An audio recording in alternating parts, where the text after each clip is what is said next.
Hola, muy buenas tardes, bienvenidos. Esto es Parihueliando con Vos. Qué rico que están otra vez con nosotros. Son las 4 de la tarde y estamos transmitiendo en directo desde el canal Parque Telemedellín. Hoy vamos a hablar de un tema de salud. Vamos a hablar sobre la meningitis y sobre la importancia de la vacunación, también cuáles son las clases de meningitis, los síntomas y cómo lo podemos tratar. Andrés Felipe, muy buenas tardes. Parihueliando con Vos. Parihueliando con vos, Natalia, y parihueliando con vos, con cada uno de ustedes. Oiga, usted dirá, pero es que Andrés, ¿por qué siempre les dice que está muy alegre por saludarlos? Claro, efectivamente, ¿cómo nos vamos a cansar de decirles que los queremos mucho y que los necesitamos ahí todos los días, todas las tardes, conectados con nosotros? Pero no solamente viéndonos, sino también aprovechando esos especialistas. Natalia, es que ¿en qué programa le traen a uno personas que están especializadas en temas de salud, donde incluimos salud mental, temas jurídicos, temas de ciudad? Entonces, cojan de una vez papel y lápiz y llaman a la línea telefónica 268-6033. 268-6033. Pero antes de iniciar, usted ya sabe que no es que sea cantaleta, es que nosotros somos responsables y que queremos que ustedes también sean responsables, o más bien, ¿qué? ¿Cómo será? Corresponsables en este caso. Pedirles que cuando hablamos de temas de salud principalmente, no se queden con la consulta con el especialista que les tenemos aquí.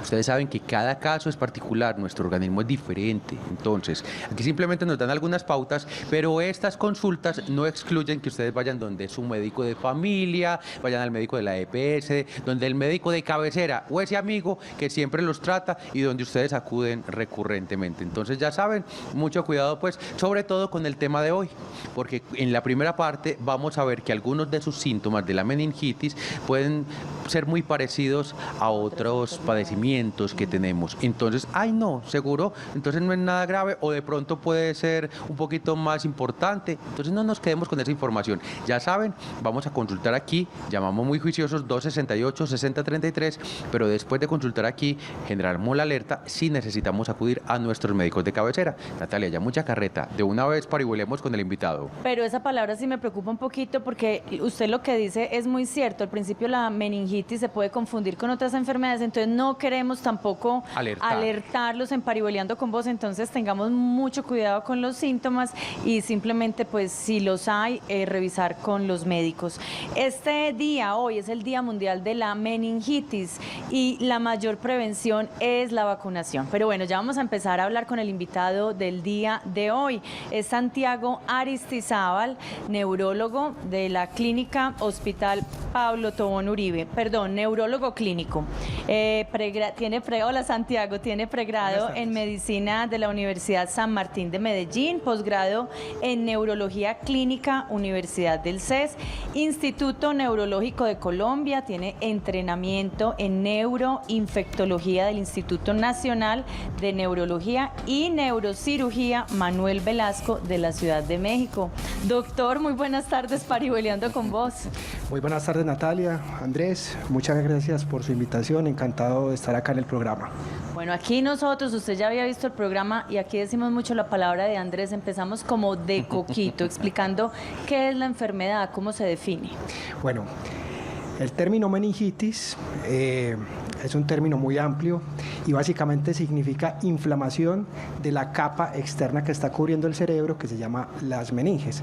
Yo quisiera de pronto hacer un paréntesis para explicarle a los televidentes en qué consiste esta enfermedad de manera coquita, como tú dices, porque puede ser complejo. Entonces, el cerebro, hagan de cuenta que es como un balón de fútbol que viene en una bolsa o en una malla. El cerebro es el balón de fútbol. Ajá. Y la malla es la telita o la capa que está cubriendo el cerebro. Esa se llama la meninge. Ahora, cojamos ese balón de fútbol con esa mallita y la ponemos dentro de un balde con agua. Ese balde va a ser el cráneo duro y el agua va a ser el líquido cefalorraquídeo. Entonces, ¿qué es lo que se inflama en la meningitis? La telita que está cubriendo el cerebro.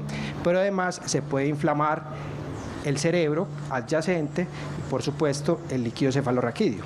O sea, ¿se puede inflamar si uno le deja coger ventaja? Se inflama por supuesto que sí. Además que se inflama, pueden haber otras complicaciones a nivel cerebral y también en el líquido cefalorraquídeo. Ese es el término de meningitis. Sin embargo, meningitis pueden haber muchas causas, no solo infecciosas, sino que pueden haber algunos tipos de cáncer, por supuesto infecciones, meningitis incluso por antibióticos, meningitis por analgésicos, entre muchas otras. Pero con respecto al tema, es muy importante saber que la meningitis, como la entendemos todos nosotros, es una infección que puede ser por varios microorganismos, pero hay en particular 3 muy importantes que producen una inflamación de la meninge de manera muy grave y que puede poner en riesgo incluso la vida del paciente. Bueno, entonces le vamos a pedir un momentico. Ya sabe que ahorita vamos a extendernos a explicar precisamente cada una de las posibles causas para que los televidentes también puedan, televidentes y nosotros, pues de una vez le digo, doctor, usted también está haciendo aquí pedagogía con nosotros. Pero antes le vamos a pedir a los televidentes que estén muy pendientes. Recuerden la línea telefónica 268-6033, 268-6033. Y antes de que recibamos las llamadas, sí quisiera hacer mucho énfasis en la similitud precisamente que podemos encontrar en los primeros síntomas. Entonces, estamos sintiendo, valga la redundancia aquí, pues, tenemos algunos síntomas que podrían estar asociados a otras enfermedades. ¿Cuáles son los primeros signos que de pronto nos pueden generar alguna alerta? Sí, puede ser meningitis, pero que la debemos manejar también con mesura porque podría ser asociada a otra situación diferente. Por supuesto que sí, Andrés. El principal síntoma por el cual se manifiesta la meningitis es la fiebre y el dolor de cabeza. Ahora bien, no todo dolor de cabeza es meningitis. Usualmente es un dolor de cabeza muy intenso, persistente, de rápida instauración, o sea, puede ser en el transcurso de un día, 2, 3 días, asociado a fiebre, y ya luego aquella persona que padece meningitis empieza con algunos cambios del comportamiento. Pues, pero permítame, ¿tienen alguna ubicación en particular, en alguna zona de la cabeza, o aquí no tiene nada que ver? El dolor de cabeza puede ser en cualquier lugar. Sí, usualmente los pacientes lo refieren como un dolor de cabeza en toda, o sea, una cefalea global, aunque algunos lo refieren como en la región frontal, pero independientemente, la localización del dolor de cabeza es la intensidad, es un dolor muy fuerte, usualmente es la primera vez que la persona le da un dolor de cabeza tan fuerte, que se acompaña, por supuesto, de fiebre, pueden tener náuseas, vómito y a los 3, 4 días empiezan con cambios del comportamiento. ¿Cambios del comportamiento qué es? Que pueden estar agitados, irritables, hablando incoherencias y de un momento a otro muy dormidos. Incluso muchos de los pacientes no van por su propia cuenta, sino que los lleva un familiar o su acompañante. Entonces, mire que es una enfermedad, hablando particularmente de meningitis bacteriana, bastante elocuente, que se diferencia de otros síntomas o de estos síntomas en otras enfermedades que se pudieran parecer. ¿Y qué es lo que pasa? Que en muchos lugares donde estuvimos investigando hablan de una rigidez en el cuello. Entonces, ¿qué es lo que le pasa a las personas en el cuello? ¿Qué es lo que presentan? ¿O usted no afirma también estos casos? Sí, por supuesto que sí. Ya cuando el paciente ingresa, porque esto es una emergencia, cuando el paciente ingresa al servicio de urgencias, nosotros, ya sea el médico general o el médico de urgencias o los neurólogos, evaluamos concienzudamente al paciente ya teniendo un enfoque de que puede ser meningitis. Hay unas manifestaciones o unos signos clínicos que uno puede, digámoslo así, sacar en los pacientes y uno encuentra que el cuello está muy rígido. De hecho, hay unos signos meningios que nosotros los llamamos los signos clásicos de meningitis, que es la rigidez de nuca, hay otro que se llama Kernig y hay otro que se llama Prunchinsky. Finalmente, esos son signos que uno como médico los debe buscar en el paciente. Entonces, la rigidez de nuca hace referencia a que el cuello está muy rígido y es por la inflamación tan severa que tiene las meninges y que además está inflamando parte de la médula espinal y los nervios que salen de la médula espinal, y por eso ¿qué hace la espalda, el cuello y la cabeza? Contraerse como un mecanismo de protección. Entonces, eso es lo que uno trata de buscar en la rigidez de cuello. Pero se parece mucho también como cuando tiene uno cefaleas o jaquecas, lo que llaman jaquecas. ¿Cómo diferencian entonces una persona que lo tenga? ¿A los cuántos días dice, no, definitivamente esto no es una jaqueca? Porque hay personas que lo tienen con dolores de cabeza muy fuertes y fiebre, sí, o migraña.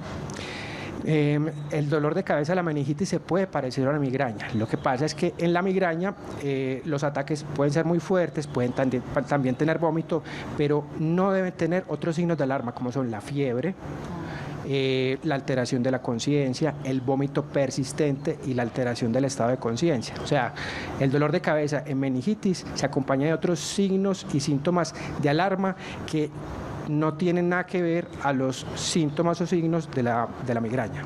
Bueno, de verdad que ha sido muy importante este contexto. Muchas gracias, Natalia, por ser tan insistente. Estaba también aquí pensando en eso, porque de verdad yo creo que a partir de lo que estamos planteando en esta primera parte, ya vamos a generar de pronto un poquito más de tranquilidad, porque usted sabe que nosotros como medio de comunicación debemos ser también responsables y no generar alerta. Entonces aquí ya hay situaciones asociadas que son muy particulares, que entonces eso lo deben tener ustedes en cuenta también para sus llamadas. Y también para sus llamadas, pues también queremos pedirles que nos compartan si de pronto han tenido o algún familiar de ustedes ha tenido esta enfermedad, pues nos hayan contado cómo transcurrió precisamente, porque hay muchos casos en los que pues hay consecuencias mortales, pero también hay otras consecuencias diferentes que las vamos a tocar más adelante en Parihueliando con Vos. Línea telefónica 268-6033. Nos llama en este momento desde Moravia Ramón Yepes. Muy buenas tardes, Parihueliando con Vos, Ramón. Buenas tardes, ¿cómo les va? Muy bien, ¿usted cómo ha estado, Ramón? ¿Cómo le ha ido? Bien, muchas gracias. Ah, bueno, señor. La inquietud mía es forma de prevenirla. ¿Y a qué edades es más propensa la persona para que la enfermedad? ¿Que en la niñez o en la edad de la vejez? Sí, señor, perfecto, don Ramón, muchas gracias y salúdenos a todos sus vecinos allá en Moravia. Gracias por parihuelear con nosotros. Bueno, muchas gracias, don Ramón, por la pregunta, muy pertinente. La meningitis se puede presentar en cualquier edad, desde el recién nacido, en el niño, en el adolescente, en el adulto y en el adulto mayor, por supuesto. Teniendo en cuenta todos los microorganismos por meningitis, la mayoría de casos se presentan en los adultos jóvenes, pero por supuesto que también se presentan en otras edades. La forma de prevenirlo, definitivamente las vacunas han impactado de una manera preponderante en la historia incluso de la medicina, ya que han disminuido el riesgo y la incidencia pues, de presentar meningitis en un gran porcentaje, sobre todo por dos microorganismos, que son el Haemophilus y el Streptococcus pneumoniae. Entonces aquí hay que hacer un paréntesis porque es necesario recalcar que las vacunas lo que hacen es potenciar la inmunidad para cuando llegue ese microorganismo defenderse adecuadamente, tener las herramientas y las armas suficientes para poder combatirlo. Entonces hay tres vacunas que están impactando y desde hace algunos años de manera muy importante, y esas vacunas son contra el Haemophilus influenzae, el Streptococcus pneumoniae y la Neisseria meningitidis. La primera vacuna que demostró efectividad y ha disminuido la incidencia de meningitis en todo el mundo, en casi todos los países del mundo, es por Haemophilus. De hecho, esta vacuna ya está incluido en el Plan Nacional de Vacunas y está incluido dentro del POS. Creo alrededor del 90 o más % de los niños están vacunados contra este microorganismo y las vacunas en el plan de vacunas están recomendados a los 2, 4 y 6 meses de edad. Recientemente se incluyó también la vacuna contra el neumococo, que también se ha demostrado con muchos estudios en todo el mundo la incidencia de meningitis por Streptococcus pneumoniae. Ya está incluido también dentro del plan de vacunas nacional. Está sugerido para las edades de 2, 4 y 12 meses. O sea que miren que estas vacunas se colocan en la niñez. No hay una evidencia suficiente para recomendarlos en los adultos. Ahora bien, hay que tener en cuenta que con el pasar de los años, las personas vamos adquiriendo inmunidad incluso ante microorganismos que no se manifestaron en el cuerpo. Esos microorganismos estamos en contacto constantemente con ellos y la inmunidad los reconoce y crea una defensa para potenciales infecciones posteriores. Entonces, muchos de nosotros posiblemente ya tengamos una inmunidad ante esas bacterias sin necesidad de vacunarlos. Pero hay unas recomendaciones específicas en cuanto a la vacunación de los adultos, pero en meningitis digamos que no hay una evidencia suficiente, pero sí en los niños. Bueno, tengo entendido que se contagia por el aire, entonces también hay otras formas de prevenirlas, pero le voy a pedir por favor que esperemos un momentico y a ustedes también que nos esperen un momentico porque vamos a seguir parihueliando con Vos sobre la meningitis después de este corte de mensajes institucionales. Estás viendo Parihueliando con Vos.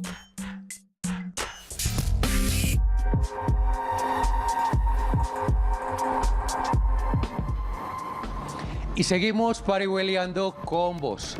Hoy parihueleamos de salud. 24 de abril, Día Mundial de la Meningitis. Y por eso es que queremos precisamente conocer un poquito más con este invitado que tenemos. Él es Santiago Aristizábal, neurólogo clínico del Hospital Pablo Tobón Uribe. Bueno, y una hoja de vida mucho más extensa, pero que ya la presentamos al inicio del programa.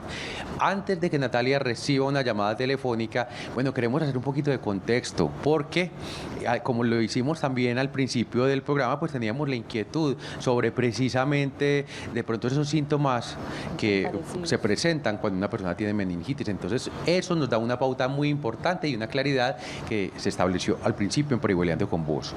Síntomas: fiebre, dolor de cabeza continuo e intenso, puede perder un poco el conocimiento, vómitos y rigidez en el cuello. ¿Por qué estamos tan insistentes con estos síntomas? Porque no solamente está asociado a un fuerte dolor o a un prolongado dolor de cabeza. Eso de pronto era lo que nos tenía como preocupados al inicio del programa, Natalia. Y ya después de esto, y antes de que usted reciba llamada, antes de que me lo pida, yo le voy a dar... ¿Usted cree que el hombre se ganó el cafecito ya o no? Claro, explicó muy bien sobre todo la definición de la meningitis, nos encantó, pero algo también antes de recibir la llamada es aclararle a don Ramón que estamos todavía pendientes de terminarle de responder, porque nos falta aclarar mucho más sobre la prevención y ver también qué otros hábitos podemos hacer para que no nos contagiemos de la meningitis. Bueno, vamos a recibir entonces a Claudia Marín, que está en Juan 23. Claudia, muy buenas tardes, parihueleando con vos. Buenas tardes. ¿Cómo estás? Muy bien, ¿y ustedes? Muy bien, muchas gracias. Adelante, Claudia. Mira, yo tengo un niño, ahora tiene 21 años. Sí. Cuando él tenía 2 meses y medio, le dio la meningitis. A él le dio mucha fiebre, mucho dolor de cabeza y no solo eso, sino que le dio mucho daño de estómago también. Entonces, pues, y desde ese tiempo que él se me enfermó, no he podido conseguir una cita con el doctor. Entonces me gustaría saber si yo, pues, para ver él cómo está de la cabecita, porque a él me le hicieron una operación. Muy bien. Entonces, pues, me gustaría saber si el doctor, pues, qué me dice, si él necesita cita o algo. Perfecto, Claudia. Muchísimas gracias por parihuelear con nosotros. ¿Usted le tiene que preguntar algo más a Claudia para que se nos quede en la línea o la dejamos ir y que nos escuche por el televisor? Yo quisiera decirle algo, es que la meningitis, como lo decía al principio, bacteriana, es una enfermedad urgente y puede dejar muchas secuelas, entre esas discapacidad cognitiva, retraso mental, sordera, incluso convulsiones. Esto sucede usualmente en niños pequeños y a medida que van creciendo el neurodesarrollo se altera y quedan con este tipo de secuelas. Es muy importante verlo en consulta para determinar qué tipo de secuelas tiene el niño para poder impactar sobre todo en la calidad de vida de su hijo y por supuesto de la mamá. El Hospital Pablo Tobón Uribe, por supuesto que tiene atención al público por consulta externa. Si quiere, pues al final podríamos decir el contacto para que esté atenta a la televidente y pueda tomar el dato y por supuesto que la vemos en consulta externa. Perfecto, entonces vamos a tomar, muchas gracias, doctor, vamos a retomar entonces la consulta de Ramón, que nos la deuda que tenemos. La deuda, esa prevención, sí, señor. Me da permiso solamente para que le recordemos la línea, porque usted sabe, aquí hay que priorizar eso. 268-6033, 268-6033, para que aprovechen y pregunten. Sí, Natalia, ahora sí, a cumplir nuestros compromisos, don Ramón. Bueno, le respondo entonces a don Ramón. Hay que aclarar que la transmisión o el contagio de la meningitis se hace por gotas respiratorias, es decir, estos microorganismos flotan, como su palabra lo dice, son microorganismos, no los podemos ver con el ojo humano y la única manera de verlos en el microscopio, y tienen un peso tan pequeño que pueden incluso flotar dentro de gotas, y esas gotas están en las cavidades nasales y en las vías respiratorias pues, de los adultos. Incluso en este momento alguno de nosotros pudiera tener una bacteria que está colonizando, pero como nuestro sistema inmunológico es tan potente, tenemos la capacidad de defendernos y evitar que nos dé una infección. Entonces, decirle a la persona que un vecino o un primo o alguien cercano tiene una gripa, debe ponerse un tapabocas durante mucho tiempo, tampoco lo podemos hacer porque si no, pues todo el mundo tendría que tener un tapabocas. Es decir, lo que hay que dejar claro es que si tenemos el sistema inmunológico apto para defendernos contra este tipo de bacterias, lo va a hacer. Lo importante es, en caso de que presente esos signos de alarma, los que mencionamos al principio del programa, acudir inmediatamente al servicio de urgencias. Ahora bien, hay que hacer un caso puntual en el caso de la meningitis por un microorganismo que se llama Neisseria meningitidis, que es el famoso meningococo. La incidencia de esta infección por este microorganismo cada vez es menos frecuente, sin embargo, vienen épocas de epidemias y esas epidemias se ven sobre todo en lugares confinados donde hay mucha conglomeración de gente. Pongamos un ejemplo, las cárceles o un colegio. Entonces, si un niño o una persona en alguno de estos lugares, o por ejemplo un recinto militar, tiene síntomas de meningitis, acude al hospital y en el hospital se aíslan este microorganismo, es necesario que las otras personas que conviven cercanos a esta persona o este paciente acudan a los centros de atención próximos lo más pronto posible, porque es muy probable que estos pacientes haya que darles un medicamento para evitar la infección y la propagación de la Neisseria meningitidis. Bueno, doctor Espero Santiago, que con eso haya resuelto la duda de don Ramón. Con seguridad de que sí, porque lo explica muy juicioso. Por eso le ganó el cafecito, doctor Muchas Santiago. gracias. Bueno, les vamos a recordar la línea 268-6033 y también le vamos a hacer una invitación. Usted ya empezó a tocar aquí como algunas particularidades de algunos casos, cómo se van diferenciando. ¿Qué tal si nos vamos una por una para que sepamos precisamente cómo esa clasificación o cómo o por qué se causa la meningitis, dependiendo del caso? Entonces, meningitis... Ay, venga, Andrés, me deja hacer un Cuente, a paréntesis, ver. porque es que usted acaba de decir, me disculpa, antes de empezar esa clasificación, porque usted dice, tenemos que subir el sistema inmune, pero entonces no dijimos cómo. Además hay otros hábitos que los necesitamos para prevenir, como lavarnos las manos, cuando tosemos, pues ir a lavarnos las manos también. Entonces, enfoquémonos en ese sistema inmune, cómo es que se puede subir para que no nos enfermemos tanto, porque lo dijo en un... Bueno, el sistema inmunológico son los glóbulos blancos, para que me lo entiendan de una manera sencilla. Los glóbulos blancos son aquellos soldados, células que están en la sangre y se encargan de detectar y atacar y destruir aquellos microorganismos o antígenos externos, llámese un tumor, un cuerpo extraño, para evitar pues un daño del cuerpo. Entonces, estos glóbulos blancos siempre deben permanecer en un rango normal, aproximadamente entre 4.500, 11.000 o 10.000, y eso es lo normal. Ahora, si una persona tiene unos leucocitos por debajo de 4.500, algo puede estar pasando y es posible que sea secundario a una enfermedad, pero lo normal es que tengamos un rango de defensas normal, o sea, no es que tengamos las defensas bajas. Ahora bien, hay algunas enfermedades que pueden hacer que las defensas no tengan una adecuada función sin necesidad de tener un número bajo. Incluso la desnutrición es una de estas enfermedades que puede producir una alteración funcional o incluso bajar las defensas. Entonces, lo primero es la alimentación sana y adecuada, es lo primero. No hay ningún medicamento, nutriente que le diga a una persona, vea, tomes esto para que sus defensas estén bien o estén mejor. Ninguno. Lo más importante es el estilo de vida saludable y una buena alimentación.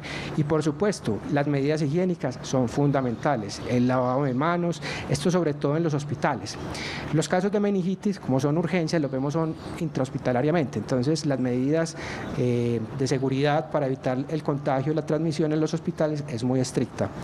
Entonces, cuando el familiar de un paciente con meningitis asista al hospital, debe seguir todas las recomendaciones del comité de infecciosas que están transmitidas por medio de las enfermeras, los médicos, de cómo lavarse las manos adecuadamente antes de ver el paciente.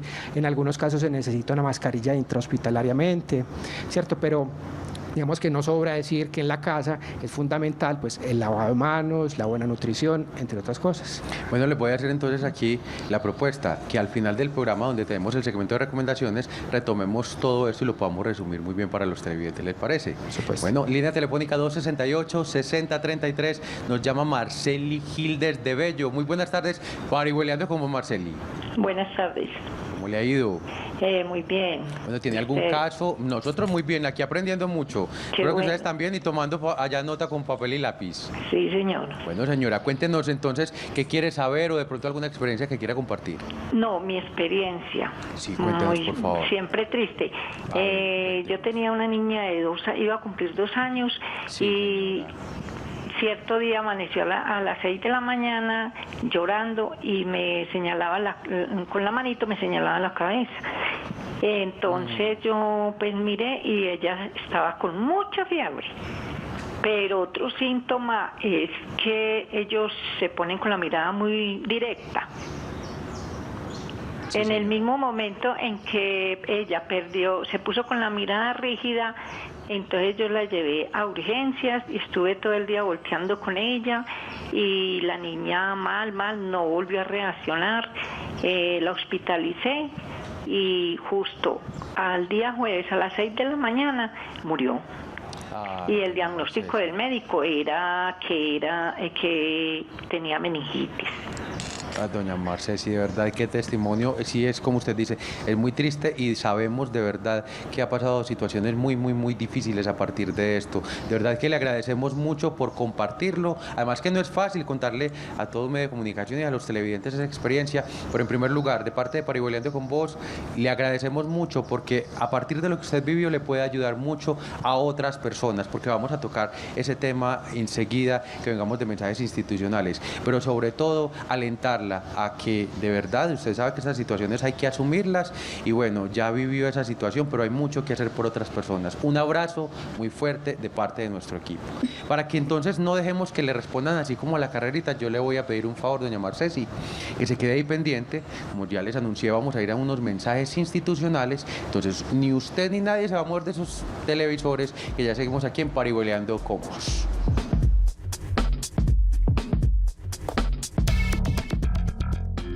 Estás viendo Parihueleando con Vos.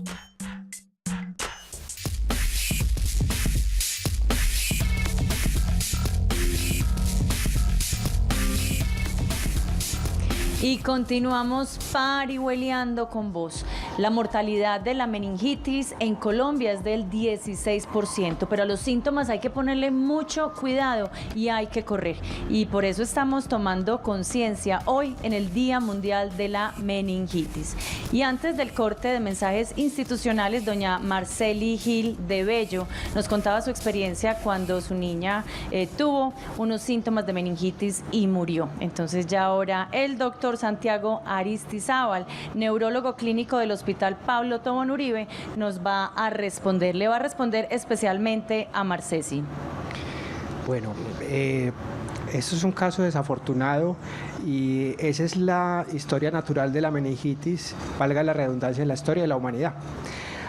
Hasta principios del siglo pasado, cuando se descubrió la penicilina y los antibióticos, la gente moría de este tipo de enfermedades, hasta el 90-99%, o sea, casi todas las personas que tenían meningitis se morían. Gracias a la instauración de los antibióticos, la mortalidad ha descendido dramáticamente en casi todos los países del mundo, incluso en Colombia, y en la actualidad está alrededor del 16%, que sigue siendo alta y hay mucho por hacer, por supuesto, pero gracias a ese hito de la humanidad de los antibióticos hemos logrado disminuir la mortalidad.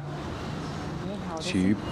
¿Le parece? Entonces, ¿qué tal si nos vamos precisamente como a diferenciar las posibles causas? Porque entonces, según esto, no todas son a partir de infecciones virales, ¿cierto? Hay de pronto otras causas, pero entonces vamos una por una. Entonces, meningitis bacteriana, ya hemos hablado de meningitis bacteriana, ¿hay algo más que decir alrededor de esto como para establecer diferencias con otra meningitis?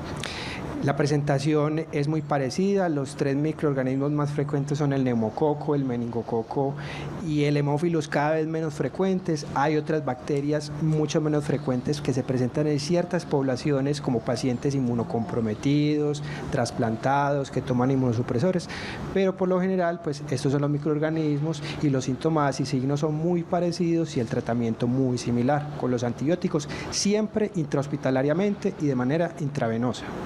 Perfecto.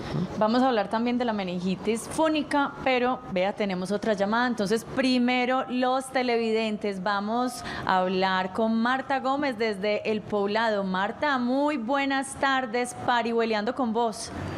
Buenas tardes, ¿cómo están? Muy bien, ¿y usted? Muy interesante el programa. Muchas gracias, adelante. Bueno, yo quiero preguntar a una persona que le dio meningitis de niña, muy pequeña, quedó pues con secuelas y ya mayor toda la vida, ha sufrido muchos dolores de cabeza, ¿será consecuencia de eso? Muy bien, ¿solamente el dolor de cabeza es lo que quiere preguntar u otras secuelas? Sí, ese dolor de cabeza es, pues porque tiene otras secuelas la persona, pero ese dolor de cabeza es consecuencia de eso mismo, bueno, porque señora, le dan muchos dolores de cabeza y muy fuertes. Bueno, doña Marta, muchas gracias por parihueliar con nosotros, doctor. Bueno, para responderle a doña Marta, la meningitis en principio produce muchísimo dolor de cabeza, sin embargo, una vez se desinflama esta capita de la meninge que hablamos al principio, los síntomas suelen desaparecer, aunque pueden quedar secuelas sobre todo de tipo cognitivas, motoras, auditivas y visuales.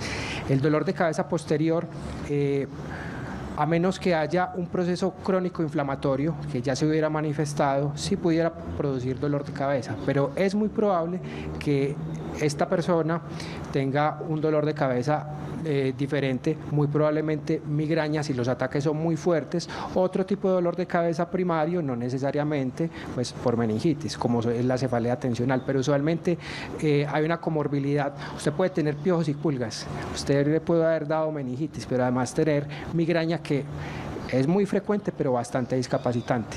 Pero entonces usted como neurólogo, ¿qué le recomendaría? ¿A dónde ir? ¿Dónde qué médico? Por supuesto, el dolor de cabeza es discapacitante, eso altera la calidad de vida de cualquier persona y la recomendación es que asista a su médico familiar o si desea de manera oportuna recibir atención por neurología, el Hospital Pablo Tobón incluso está con sus puertas abiertas para atenderlo en la consulta externa. Sería muy importante al final del programa dar como el dato si la señora desea pedir una consulta y con mucho gusto la podemos atender. Por supuesto, y por eso es que les decimos todo el tiempo, tengan papel y lápiz a la mano. Ya saben que al final del programa hay mucha información rápida que les vamos a dar para que tomen nota de esos números telefónicos, de líneas de contacto, también de correos electrónicos o de páginas más bien donde pueden visitar para buscar más información.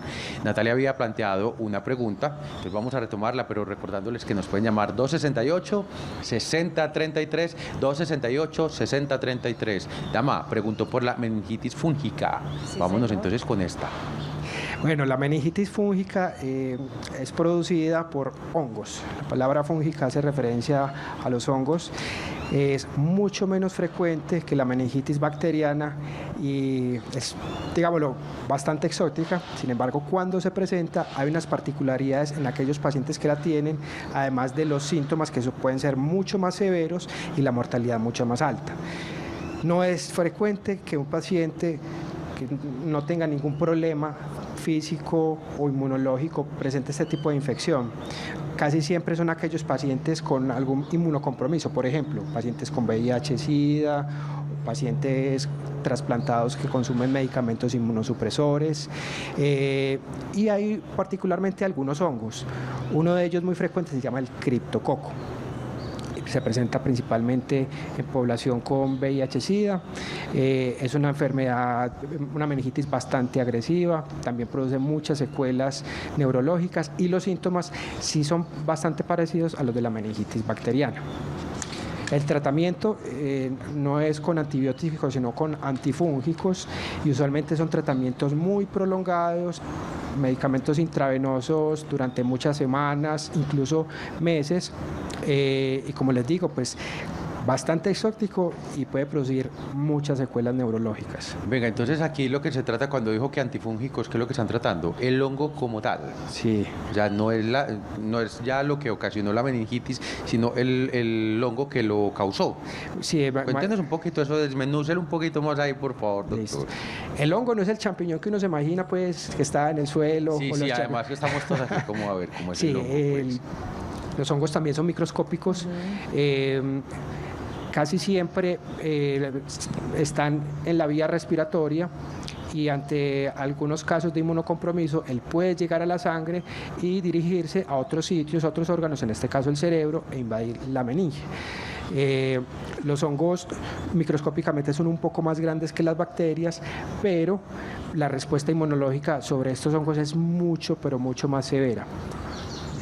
A mí pues me interesa mucho este programa y estoy aprendiendo mucho porque alguna vez vi a alguien con meningitis y me impactó muchísimo, como decía nuestra televidente ahorita, esa mirada perdida y ese, o sea, él era como si no estuviera ahí. Entonces volvemos a decirlo, esos síntomas rápido, hay que correrle, hay que hablar con nuestros médicos, hay que llamar a las líneas telefónicas, pero mientras tanto les compartimos nuestra línea telefónica 268-6033 para que nos llamen y parihuelen con nosotros. Tenemos una llamada, María Duque desde Robledo.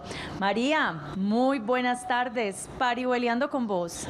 Muy buenas tardes, Natalia, me encanta saludarla. Ay, tan bella, muchas gracias. Por esos programas y al doctor, muchas gracias porque explica muy bien todas las cosas.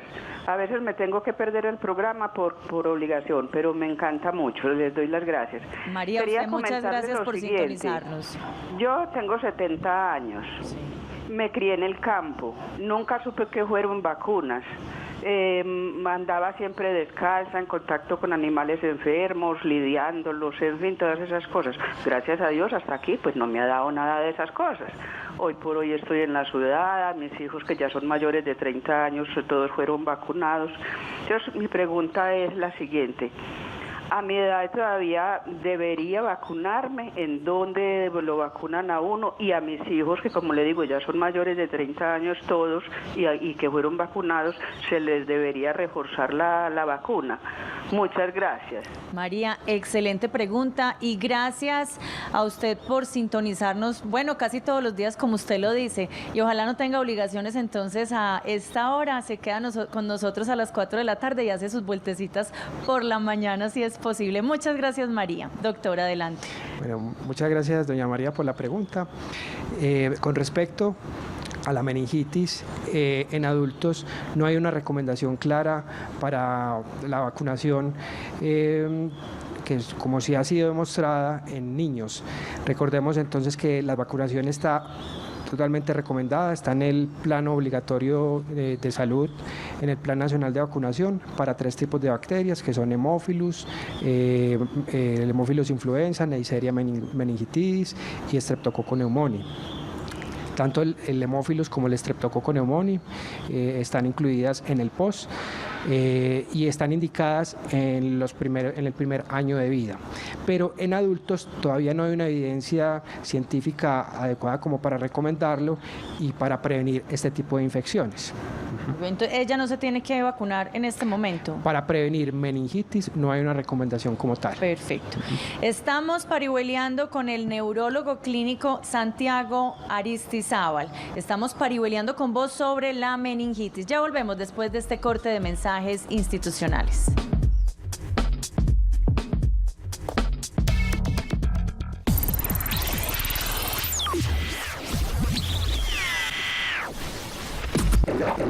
Estás viendo Parihueliando con Vos.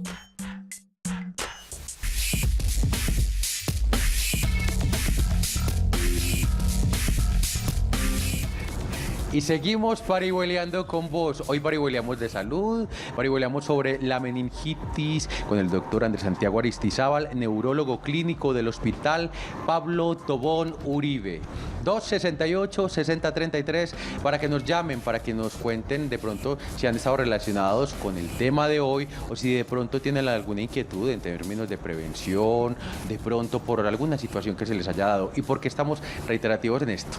Resulta que ahorita doña María fue desde Robledo que nos llamó, si no estoy mal, creo que fue desde Robledo. Doña María, muy juiciosa, nos estaba contando pues de pronto su experiencia, más que experiencia porque no ha tenido la enfermedad, pero estaba preocupada por cómo la podría adquirir. Y ella nos dijo, no, es que yo me levanté en una finca, yo andaba a pie limpio, yo andaba descalza, yo tenía contacto con todo tipo de animales y a mí nunca me dio nada de esas cosas. Entonces aquí de pronto nos daría pie para espéreme, no me vaya a pastelear, usted me hace el favor. No, me acuerdo es del apellido, pero quiero pronunciarla bien. No, Natalia, le va a tocar. ¿Sí vio lo que usted me dijo? Listeria monocitogenes. Muy bien, Andrés. La dije bien el apellido, vio que que me puso el reto aquí. Estamos hablando precisamente de una de esas, no sé si es categorías, sí está bien, una especie de meningitis causada por el consumo de algunos alimentos como quesos, los embutidos. ¿Esto es qué? ¿Que proviene entonces, la enfermedad viene desde allá, desde los animales? Ok, cuéntenos un poquito, nos desenreda esto que yo le acabo de decir, por favor. Bueno, la listeria es una especie de bacteria. Como usted muy bien lo dijo, Listeria monocitogenes, vive en la tierra, pero también puede contaminar algunos alimentos, sobre todo los lácteos no pasteurizados. Entonces, aquellos pacientes que sufren de una infección por listeria, en este caso de meningitis por listeria, siempre tenemos que interrogar por el consumo de estos alimentos o también productos, lo que llamamos delicatessen, son carnes curadas, jamones. Muchos de estos casos de meningitis son transmitidas por este tipo de alimentos, pero sobre todo no pasteurizados. Una práctica muy común en el campo de tomar la leche cruda, sí, calientica. Digamos que eso tiene su riesgo no solo para este tipo de bacterias, sino para otras, pero también es muy importante en aquellos pacientes que consulten con una meningitis interrogar sobre este aspecto. Pero la meningitis por listeria también es una infección infrecuente. Se presenta en pacientes por encima de los 50, 60 años. Usualmente hay condiciones de inmunosupresión o inmunocompromiso, o sea, pacientes también con VIH, pacientes que tienen la inmunidad débil o defensas bajas también. Por ejemplo, pacientes con VIH-Sida, trasplantados, pacientes diabéticos con cáncer que toman medicamentos inmunosupresores y usualmente pues la transmisión, como lo decía antes, de esta bacteria es por este tipo de alimentos.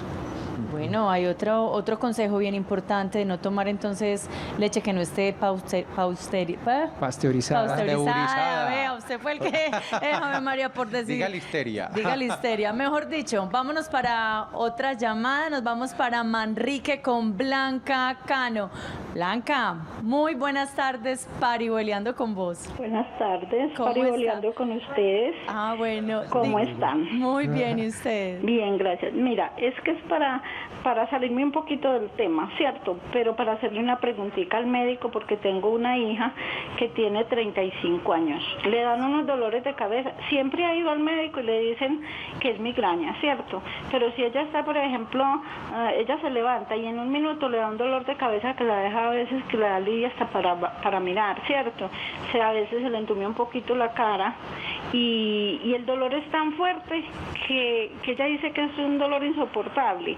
A ver si de pronto el médico me dice si allá en el Pablo Tobón atienden también particular las personas, a ver si ella pide una citica ya como para que la revisen, porque es que es muy raro el dolor de cabeza. Siempre que va a la EPS le dicen, no, eso es migraña, y el dolor es demasiadísimo de fuerte. Pues en estos días hasta le dije que no fuéramos mejor por urgencias porque era tan fuerte que no quería ni abrir los ojos del dolor tan duro. Aunque me salí del tema, muchas gracias y para felicitarlos por tan buen programa que tienen y no dejo de verlos todos los días desde que pueda. Doña Blanca, muchas gracias, que esté muy bien. A usted muchas gracias por parihueliar con nosotros y en este caso pues hay que atenderla obviamente porque su hija está en una situación que necesita entonces de la ayuda de nuestro neurólogo del día de hoy. Santiago, por favor, le explico. Bueno, para darle respuesta a la señora, un dolor de cabeza con las características que acaba de mencionar, nosotros lo llamamos con banderas rojas. No es usual que una persona se levante y en menos de un minuto o rápidamente el dolor de cabeza llega a su máxima intensidad. Y si es un dolor crónico, un dolor que se ha convertido casi que a diario, eso lo llamamos banderas rojas.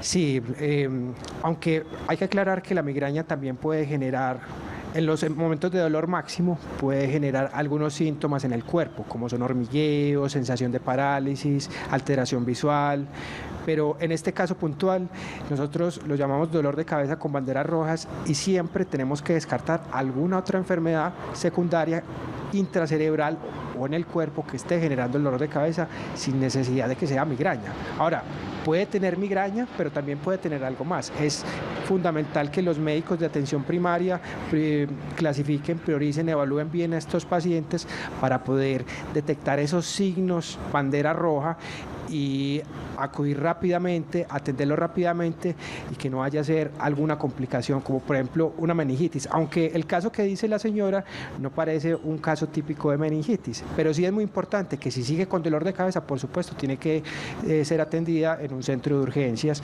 ya que el dolor está demasiado fuerte. Pero ella también le preguntó que si usted consideraba importante de pronto visitar a un neurólogo. Sí, por supuesto que sí.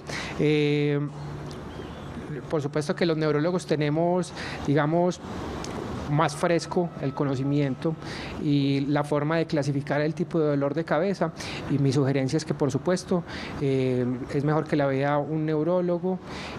Ahorita más adelante podemos decir el teléfono donde puede pedir la consulta, con mucho gusto la podemos atender. Y permítame un momentico que lo voy a interrumpir, no vamos a tener una horita, es ya o se quedan sin número porque casi nos ponen la musiquita para despedir, entonces aprovechemos medios de contacto donde nos podemos orientar, si nos compartes el número telefónico y la conclusión de una vez del programa, ¿le parece? Por supuesto que sí. Bueno, les agradezco mucho la invitación. Muy importante este programa para la comunidad, ya que la meningitis, a pesar de que es una enfermedad infrecuente, genera mucha discapacidad y aún genera mucha alta mortalidad. Los síntomas y signos son, los dijimos inicialmente, es un dolor de cabeza intenso que se acompaña de fiebre, alteración de la conciencia y otros síntomas de alarma identificables por casi todo el mundo, que nos obligan a consultar siempre a urgencias. Ya de ahí en adelante la atención en urgencias y en hospitalización depende del médico y de los servicios con los que cuente el hospital para iniciar rápidamente los antibióticos y disminuir el riesgo de muerte y secuelas. En el Hospital Pablo Tobón, por supuesto que tenemos todos los servicios hospitalarios, todas las especialidades, también en neurociencias, y también estamos dispuestos a atenderlos en consulta externa. Entonces, si quiere, recordamos el teléfono para que las personas que llamaron puedan solicitar su cita. El teléfono es 360-4788, 360-4788, para que puedan entonces las personas que necesitan una cita con el doctor o con otros doctores del Hospital Pablo Tobón Uribe. Santiago Aristizábal, neurólogo clínico del Hospital Pablo Tobón Uribe, muchas gracias por parihueliar con nosotros. A todos ustedes, gracias por estar conectados con nosotros, con Telemedellín, de lunes a viernes, de 4 a 5 de la tarde. Aquí siempre los estamos esperando y les recomendamos que se queden en nuestro canal en Telemedellín, porque yo también veo Telemedellín y siempre nos quedamos con vos.